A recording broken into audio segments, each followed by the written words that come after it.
Quon was born in a village full of people with superpowers called attractors, but instead of being celebrated for their unique abilities, attractors were feared and hunted by others. Because of this, Quon's clan had to live in isolation to protect themselves and hide their powers. Despite being forced to live in solitude, Quon and his little brother Tawa had a happy childhood. Tawa had a kind heart and always believed the world would be peaceful and free from discrimination. However, one day Tawa did a good deed by healing the wounded leg of an outsider. Unfortunately, this act of kindness backfired, and the warriors attacked and killed everyone. Quon was out and returned to his entire clan had been wiped out. Devastated by the loss of his family and overcome with anger, Quon's powers were awakened for the first time. However, his unstable emotions made him lose control, and he not only took revenge by soldiers but also innocent people.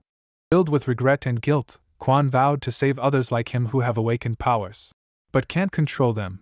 1,000 years had passed since Quon's clan was wiped out, but Quon was still alive due to his powers, which granted him immortality. Quon had become the leader of a group of attractors whose mission was to defend themselves against the Custos organization, a group that exterminated attractors using human cyborgs who detect when someone's powers would awaken. They lived in a place called Phantasium Garden, a theme park with a shield barrier to protect attractors' identity and location from their enemies. Quon received a mission to save a little boy named Yuma, who awakened and was going berserk. Without hesitation, Quon arrived at the scene using his incredible ability called Insania. It allowed him to transform his physical body into armored form, giving him godlike strength, speed, agility, durability, and healing.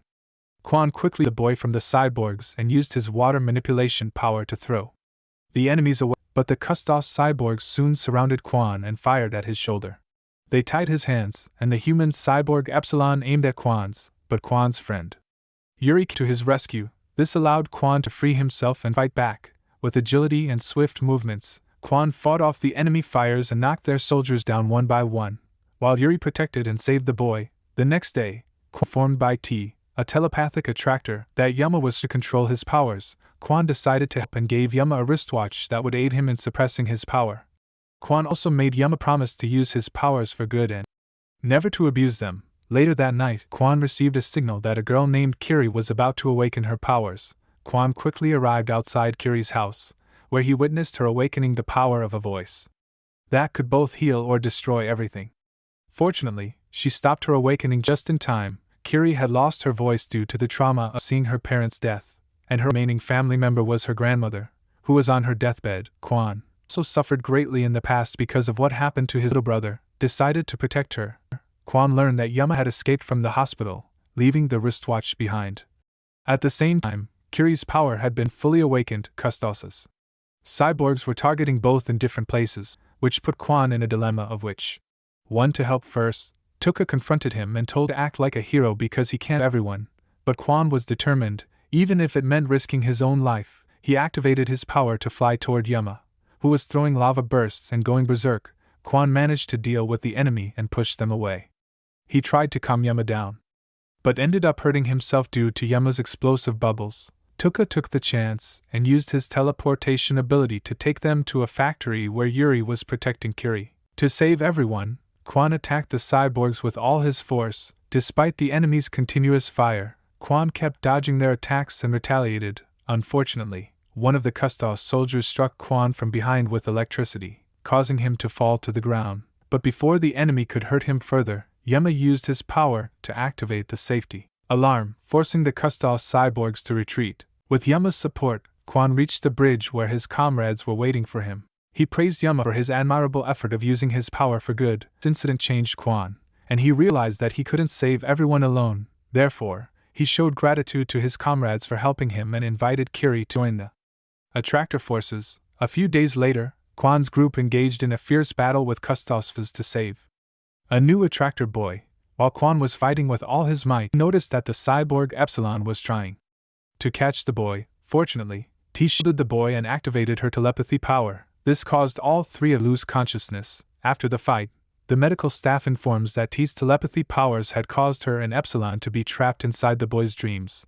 This meant that Custos forces could detect attractors' locations by tracking Epsilon's mind. Quon knew that he had to act fast to free everyone, so he entered the boy's dream, where he found everyone inside the dream state is seeing their true past. Quon searched for T and Epsilon, and he discovered that they were acting as siblings. Instead of facing their past, Quon tried to wake them up, but he suddenly saw glimpses of his days with Tawa. As Quon relived his painful past in a loop, it shattered him to the point that he lost control. As a result, everyone inside the dream state and outside saw through his past. This forced Quon to not only free himself from trapped memories, but also make T and Epsilon face the reality of their past. Together, they confronted the boy who created the fantasy world. As T and Quon encouraged the kid to be a hero, the dream state shattered, allowing everyone to break free. Quon returned to the theme park and walked down the street, reflecting on his goals when he suddenly heard T scream for help. Without hesitation, Quon followed her voice and found her surrounded by Custos forces. As they were about to shoot T, Quon bravely stepped in front of her and took all the bullets on himself. To fight back, Quon stood up and kicked the first cyborg, but the other two attacked him simultaneously, leaving him cornered. However, Quon wasn't going down without a fight. He pushed them away and protected T from Epsilon, who was still considering T as his sister. As Epsilon lost control of his firepower and started burning, Quon realized that he was also an attractor. Therefore, he protected Epsilon from the cyborgs and took him to his medical team. After Epsilon regained consciousness, Quon called him by his human name, Shun, and invited him to join his group. This touched Shun's heart, as he had been living with fabricated memories that attractors were monsters who had killed his sister. In reality, he had been the one to accidentally kill her when he couldn't control his powers. Shun considered himself a monster, but Quon tried to reassure him that they were all just humans who deserved to live. This caused Shun to start to question his beliefs. A few hours later, the emergency alarm bells sounded, signaling Quon that something was wrong. He quickly found Shun breaking the shield of the theme park, exposing their location. In his armored form, Quon hit Shun, but he stopped the attack. Quon back with full force. Realizing that Shun was being controlled by Custos, Quon threw rocks at him, but Shun rushed forward and kept punching him. To save others, Quon broke the roof glass and tried to run away, but Shun kicked him with such force that he fell to the ground outside. As Quon stood up, Shun attempted to punch him, but Quon dodged the attack and grabbed Shun from behind. Their fight was interrupted by the arrival of Custos cyborgs, who shot Quon, causing him to bleed and be unable to protect anyone. But then, Quon's group appeared to fight against the enemy cyborgs, motivating Shun to break free from Custos' control and fight for Quon. As both forces engaged in battle, Quon refused to give up and fought back, even with an injured body. However, the Custos cyborgs blocked Quon's attack and cut his hand in half. The enemy shot Quon's chest and head, and he began to bleed out. The enemy forces retreated, thinking they had killed Quon, and planned to launch an explosive bomb to eradicate everyone. To stop it, Yuma uses his bubble power to create a shield surrounding the theme park, protecting everyone from the bomb. The blast made Quon fall underground, where discovers his long-lost brother, Tawa, sealed inside a crystal. This revelation shocks Quon, who had been carrying the guilt of not being able to protect his brother for over 1,000 years. Quon's friend, Seiji, appears and admits to hiding Tawa's survival from him, which causes Quon to attack Seiji in anger. However, Quon soon realizes that Seiji meant no harm and stops attacking him. Seiji explains that his ancestors found Tawa on the battlefield after the slaughter of Quon's clan and provided him shelter to heal his wounds. Tawa, afraid of his dangerous power that could enhance every power. So, he sealed himself in the crystal to prevent others from capturing him and using his abilities. From that day on, Seiji's family has been protecting Tawa. Quon is devastated to learn that his brother sacrificed himself to make him immortal and had been hidden from him for so long. Kamishiro, the commander of the Custos forces, swoops into the scene. Quon, overhearing that Custos cyborgs are storming the building where his buddies are hiding, springs into action and races to rescue his friends faster than a cheetah on roller skates. Upon arriving at the battlefield, Quon hurls an electrifying spear straight at a cyborg who's got Shun in a chokehold. The spear zaps the cyborg, freeing Shun. The two join forces and engage the enemy. Out of nowhere, Kamishiro pops up on the scene as if he's just hit teleport on his remote. He reveals his true identity as an attractor who's got the power to steal other abilities. He offers the attractors a future so bright they'll need shades, where they can live a happy normal life with their parents. Tempted by the promise, a few kids decide to join him. Determined to stop them, Quon and Shun launch an attack on Kamishiro. But Kamishiro whips up a cube barrier, trapping Quon and Shun inside like bugs. With a smirk, he teleports himself and his new recruits away, Haunted by memories of his past failures, Quon feels a pang of guilt for not protecting his friends. It's like déjà vu from that time when he was away from his village and couldn't save his people. But now, he's determined to make things right by chasing down Kamishiro to rescue his friends. As Quon and Shun gear up for the ultimate showdown, Yuri and Yama jump on the rescue wagon. Sneaking into Kustal's headquarters, the team suddenly finds themselves surrounded by a mob of menacing cyborgs. Fear not! Shun morphs into his flame-armored form, lighting up the room like a birthday candle. With the cyborgs distracted, Quon and the others blaze forward, ready to save their comrades. Quon gets separated from his squad and reaches the commander's office. There he discovers his brother, wide awake but still encased in the crystal.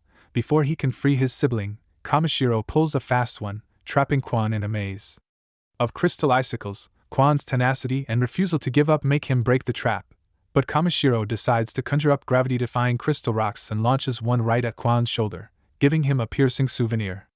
Meanwhile, Tawa's seal starts to crack, and Kamishiro can hardly wait to absorb Tawa's powers. Just in time, Quon breaks free from his crystalline confinement and tries to whisk his brother away, but Kamishiro's power gives Quon the old hiho, sending him flying across the room. Out of the blue, the Kustos system gets hacked, and water floods in like it's a surprise pool party. As everyone scrambles to evacuate the building, Quon and Kamishiro prepare for a face-off in the open sky.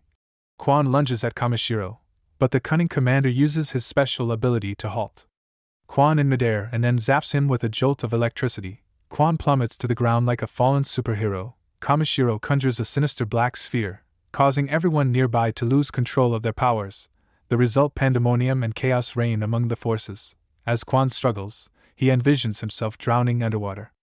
In this watery world, his friends surround him, singing a song of hope that inspires him to get back on his feet. Quon surges forward, but Kamishiro has other plans. He spears metal pillars into Quon's armored body, immobilizing him. Using all his strength, Quon breaks free from the metal restraints just in time for Kamishiro to unleash a fiery attack.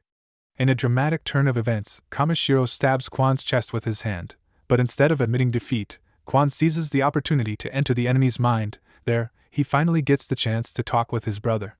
Tawa, feeling guilty for awakening Quon's powers and burdening him, apologizes, but Quon is simply glad to see his brother again. They hold hands, and with their powers combined, the brothers break free from Kamishiro's grasp, and Quon dons shiny new white armor. As he advances, Kamishiro hurls massive stones at him, but Quon's determination is rock solid. Kamishiro tries one last trick, causing the ground to rupture and the surroundings to crumble, but Quon channels his godly powers, striking Kamishiro with lightning and draining him of his abilities.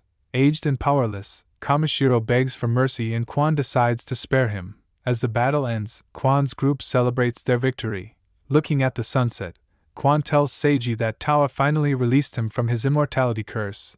The time starts to move again for Quon as he is free from his painful past. Thanks for watching the video. Make sure to like and subscribe on AniTale Recap so that you never miss our latest videos. Until next time.